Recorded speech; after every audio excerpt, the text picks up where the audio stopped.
Gotta love this silence, don't you?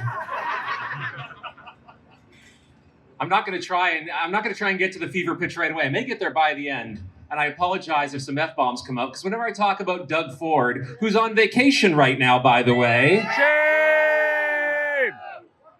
I don't think there's a premier in this country who takes longer vacation in the summer than Doug Ford does. You know, right now, I know it's been mentioned a few times already, but as the Labour Council president, I'd be remiss to not mention there are currently 4 strike lines happening in Hamilton. We have our comrades, our CUPE comrades at Canadian Hearing Services. I know a bunch of whom came out today.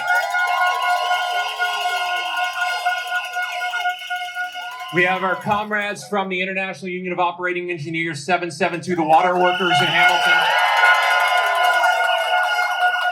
If you think that the shit you're going through is scary, their deal can be settled with $300,000. 0.01% of the city's budget could seal their deal, and the city is still shutting them down and threatening our water supply every day.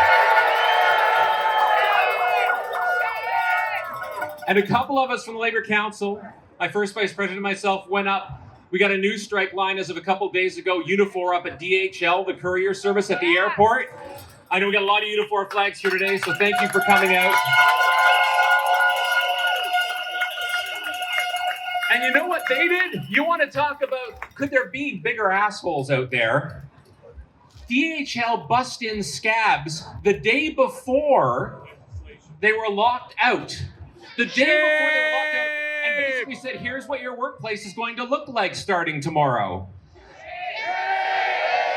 And they're bussing in scabs every single day, 2 weeks in advance of the federal anti-scab legislation being rolled out, so that they can bleed workers dry for 2 weeks before they can't bring scabs in anymore. Shame! It's shameful. I don't care how big your union is, and CUPE's the biggest damn union out there, and I get that. And there's a lot of solidarity within your bargaining units and your locals, and it's fantastic. But we are not fighting employers anymore. We're fighting governments. Yes. We are fighting multinationals. And it doesn't just require one union. It doesn't just require 2 unions. It requires all unions and working class people, community groups, coalition partners, people who are fighting. Right over there right now, as we were walking over here, there are 5 police officers standing around one person in a tent, trying to get them off of City Hall property. Shame! We have working class people in this city who are suffering on a day-to-day basis. And you know that if you work for WSIB, because you see so many of them on a day-to-day basis.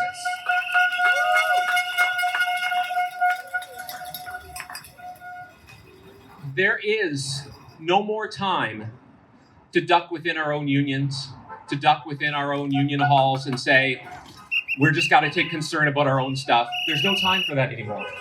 Every single fight is existential. Within the next 1 or 2 weeks, you could see a 5th picket line come up with the postal workers. It's going to be an existential fight for postal workers in this country.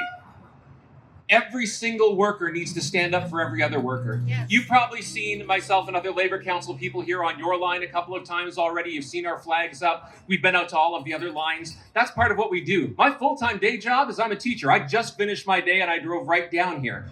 So it's not a matter of what job sector you're in. It's not a matter of what union you're under. This is a working class struggle, and we have to stand together.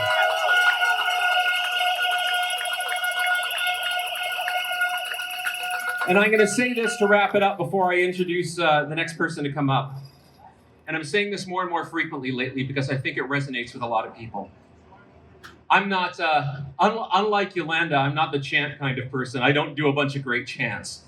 But what I will often say is this. There's a chant out there which ends with, this is what solidarity looks like. And if you look around, you're going to see that.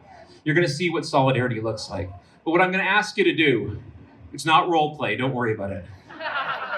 What I'm going to ask you to do is just stand for a second quietly while all this is happening around you and take a look around. Do a 360 from where you're standing. Take a look at everybody who's come here today. And when you do that, remember, this isn't just what solidarity looks like, but this is what solidarity feels like on a day-to-day basis in Hamilton. Solidarity, comrades.